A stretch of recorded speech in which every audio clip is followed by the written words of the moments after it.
Як назвати сила лева в тобі. Ізраїль відкрив авіапростір після атаки Ірану. Нагадаю, що вчора по 10-й орієнтовно вечора він закрив цей авіапростір.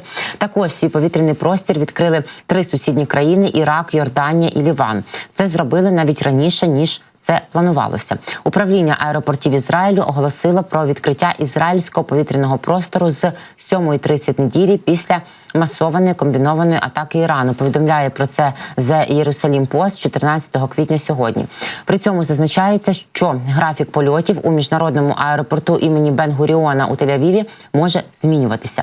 Також повітряний простір відкрили Ірак, Йорданія і Ліван. При цьому йорданська влада дала дозвіл відновити польоти в своєму авіапросторі на 3 години раніше навіть, ніж планувалося.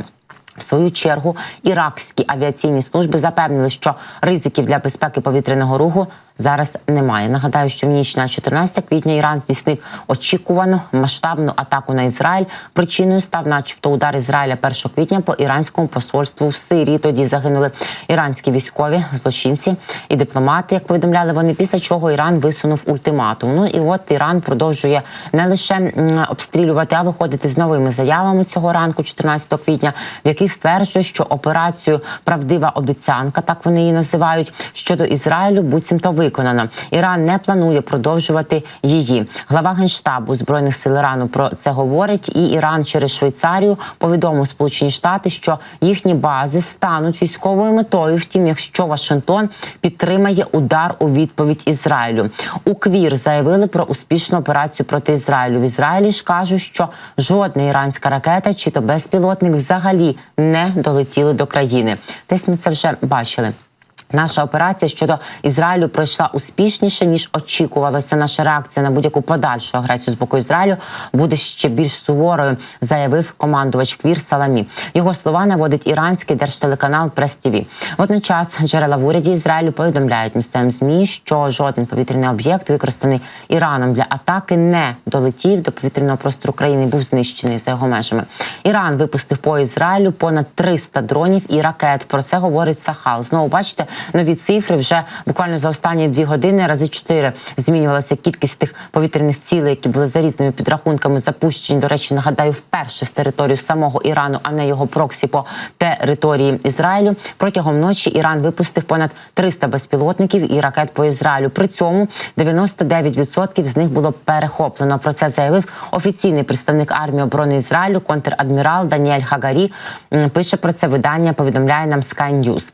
За його словами, авіабаза Нева-Тім була уражена, як ми повідомляли і минулі години, але її можливості, цитую, не були притуплені. До того ж, як сказав Хагарі, про жодних загиблих не повідомлялося, але 10-річна дівчинка, на жаль, була поранена уламками. Іран підштовхнув Близький Схід, пише Sky News, до ескалації. Ми зробимо все, що необхідно, сказав Хагарі. Запуски безпілотників і ракет, за його словами, також відбувалися не тільки з Ірану, але також з Іраку та Ємену. За його словами, в останні години десятки ракет були запущені із Лівану на північ Ізраїлю, і у відповідь Цахал завдав удару по ряду військових структур у Лівані.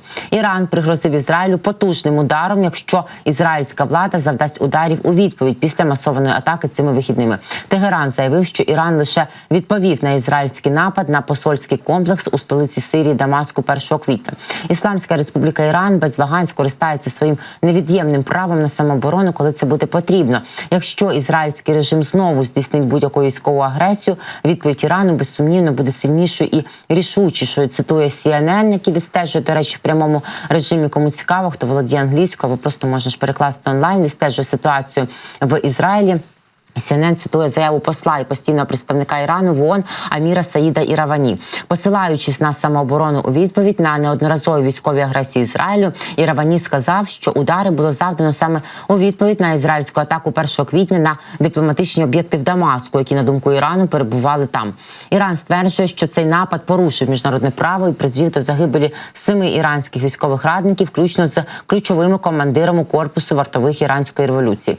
У заяві також критикують Раду безпеки ООН на нездатність підтримувати міжнародний мир, дозволяючи Ізраїлю порушувати встановлені міжнародні норми і нагнітати регіональну напруженість. США можуть швидше проголосувати тим часом за допомогу Україні саме через атаку Ірану на Ізраїль.